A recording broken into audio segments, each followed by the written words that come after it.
ನಮಸ್ಕಾರ. ರಾಮೋತ್ಸವ ವಿಶೇಷ ನೇರ ಪ್ರಸಾರ ಕಾರ್ಯಕ್ರಮಕ್ಕೆ ಸ್ವಾಗತ. ನಾನು ದಿವ್ಯಶ್ರೀ.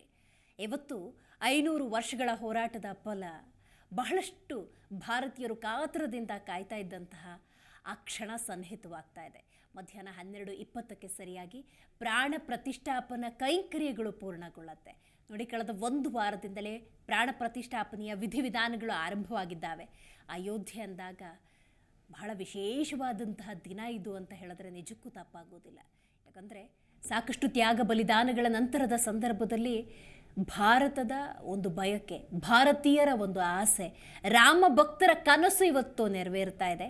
ಪ್ರಧಾನಿ ನರೇಂದ್ರ ಮೋದಿಯವರು ಇವತ್ತು ಪೂಜಾ ಕೈಂಕರ್ಯಗಳಲ್ಲಿ ಭಾಗಿಯಾಗಿ 10:25 ಸುಮಾರಿಗೆ ಅಯೋಧ್ಯೆಗೆ ಅವರು ಬರ್ತಾರೆ. ನಂತರದ ಸಂದರ್ಭದಲ್ಲಿ 12:20 ಅಮೃತ ಗಳಿಗೆಯಲ್ಲಿ 12:15 12:45 ಅಂತ ಮುಹೂರ್ತ ಅಂತ ನಾವು ನೋಡೋದಾದರೂ 12:20 82 ಸೆಕೆಂಡುಗಳ ಕಾಲದ ಅಮೃತ ಗಳಿಗೆಯಲ್ಲಿ ಆ ಶುಭ ಮುಹೂರ್ತದಲ್ಲಿ ಈ ಪ್ರಾಣ ಪ್ರತಿಷ್ಠಾಪನಾ ಕೈಂಕರ್ಯಗಳು ನಡೆಯುತ್ತೆ. ಬಹಳ ವಿಶೇಷವಾದಂತಹ ಸನ್ನಿವೇಶ ನೋಡಿ.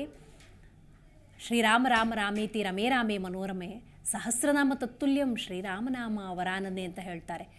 ರಾಮ ರಾಮ ರಾಮ ಅಂತ 3-4 ಬಾರಿ ಹೇಳಿದ್ರೆ ಸಾಕು, ಆ ರಾಮ ನಮಗೆ ಅನುಗ್ರಹಕ್ಕೆ ಸಿಗ್ತಾನೆ, ನಾವು ಆತನ ಕೃಪೆಗೆ ಪಾತ್ರರಾಗ್ತೀವಿ ಅಂತ. ಅಂತಹ ಒಂದು ಅದ್ಭುತವಾದಂತಹ ಆದರ್ಶ ಗುಣಗಳನ್ನು ಹೊಂದಿದಂತಹ ರಾಮ ಪ್ರತಿಯೊಬ್ಬರಿಗೂ ಕೂಡ ಆದರ್ಶ. ರಾಮ ಅಂದಾಗ ಯಾಕೆ ದೈವ ಸ್ವರೂಪ, ಯಾಕೆ ನಾವು ಆತನನ್ನು ದೇವರು ಅಂತ ಪರಿಗಣಿಸ್ತೀವಿ ಅನ್ನೋದಕ್ಕೆ ಒಂದೇ ಒಂದು ಕಾರಣ ಇರುವಂಥದ್ದು, ಆತನ ಗುಣಗಳ ಗಣಿ ಅಂಥೇಳಿ ರಾಮನನ್ನು ನಾವು ಕರಿತೀವಿ. ಅಂಥ ರಾಮನಿಗಾಗಿ ಒಂದು ಮಂದಿರ ನಿರ್ಮಾಣವಾಗ್ತಾ ಇದೆ. ಆ ಮಂದಿರದಲ್ಲಿ ಇವತ್ತು ಬಾಲರಾಮನ ಪ್ರಾಣ ಪ್ರತಿಷ್ಠಾಪನಾ ಕಾರ್ಯಕ್ರಮ ನಡೆಯುತ್ತೆ ಅಂತ ಹೇಳಿದ್ರೆ ಇದಕ್ಕಿಂತ ಶುಭ ಸಂದರ್ಭ ಅನ್ನೋದು ಮತ್ತೊಂದಿಲ್ಲ ಅಂತಲೇ ಹೇಳ್ಬೋದು. ಕಾರಣ ಹಲವಾರು. ಯಾಕಂತ ಹೇಳಿದ್ರೆ ಬಹಳಷ್ಟು ವಿಚಾರಗಳಿದ್ದಾವೆ ನೋಡಿ. ಅಯೋಧ್ಯೆ ಮತ್ತು ಕರ್ನಾಟಕದ ನಂಟಿರ್ಬೋದು, ರಾಮ ಮತ್ತು ಹನುಮ ಅಂದ ಸಂದರ್ಭದಲ್ಲಿ ಆ ನಂಟಿನ ಬಗ್ಗೆ ನಾವು ಮಾತಾಡಲೇಬೇಕು. ಇವತ್ತು ರಾಮ ಮಂದಿರಕ್ಕೆ ಅಡಿಗಲ್ಲು ಹಾಕಿದ ಸಂದರ್ಭದಲ್ಲಿ ಭಾರತದಾದ್ಯಂತ ಪ್ರಸಾದ ವಿನಿಯೋಗ ಆಗುತ್ತೆ ಅಯೋಧ್ಯೆಯ ಕಡೆಯಿಂದ. ಅವತ್ತು ಬೇಸಿನ್ ಲಾಡನ್ನು ಮಾಡಲಾಗತ್ತೆ. ಅದಕ್ಕೆ ತುಪ್ಪವನ್ನು ನಮ್ಮ KMFದಿಂದ ಕಳಿಸಿಕೊಡ್ತಾರೆ ಅಂತ ಹೇಳಿದ್ರೆ ನೋಡೋದ್ರಲ್ಲ, ಅಯೋಧ್ಯೆ ಮತ್ತು ಕರ್ನಾಟಕಕ್ಕಿರುವಂತಹ ನಂಟು. ತನ್ನದಾದಂಥ ಒಂದು ಅಳಿಲು ಸೇವೆಯನ್ನು ರಾಮನಿಗಾಗಿ ಅರ್ಪಿಸಬೇಕು ಅಂತ ಬಹಳಷ್ಟು ಭಕ್ತಾದಿಗಳು ಕಾಯ್ತಾರೆ. ಅಲ್ಲೆಲ್ಲೋ ಇರುವಂಥ ಹೆಗ್ಗಡದೇವನ ಕೋಟೆಯಲ್ಲಿರುವಂತಹ ಕಲ್ಲು ಇವತ್ತು ರಾಮ ಮೂರ್ತಿಯಾಗಿ ಪ್ರತಿಷ್ಠಾಪನೆಗೊಳ್ತಾ ಇದೆ.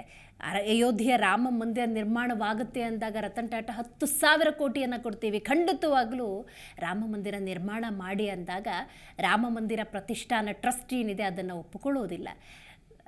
ಪ್ರತಿಷ್ಠಾನದ ವತಿಯಿಂದ ಬಂದಿರುವಂಥ ದೇಣಿಗೆಯಿಂದಲೇ ರಾಮ ಮಂದಿರ ನಿರ್ಮಾಣ ಅನ್ನುವಂಥ ನಿಲುವಿನ ಹಿನ್ನೆಲೆಯಲ್ಲಿ ಇವತ್ತು ರಾಮ ಮಂದಿರ ನಿರ್ಮಾಣವಾಗ್ತಾ ಇದೆ.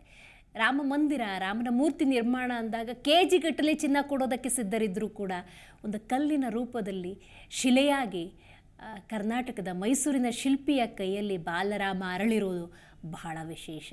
ಬಹಳ ಅದ್ಭುತ ಕ್ಷಣಗಳು, ಅಮೋಘ ಕ್ಷಣಗಳಿದು ಅಂತ ಹೇಳಿದ್ರೆ ನಿಜಕ್ಕೂ ಕೂಡ ತಪ್ಪಾಗೋದಿಲ್ಲ. ಇವತ್ತು 12:20 82 ಸೆಕೆಂಡುಗಳ ಅಮೃತ ಗಳಿಗೆಯಲ್ಲಿ ಪ್ರಾಣ ಪ್ರತಿಷ್ಠಾಪನಾ ಕಾರ್ಯಕ್ರಮಗಳು ನಡೀತವೆ. ಪ್ರತಿಕ್ಷಣದ ಸುದ್ದಿಗಾಗಿ Zee Kannada news app download ಮಾಡಿ. Live TV, latest updates, entertainment, lifestyle, technology ಸುದ್ದಿ ನಿಮ್ಮ ಅಂಗೈಯಲ್ಲಿ.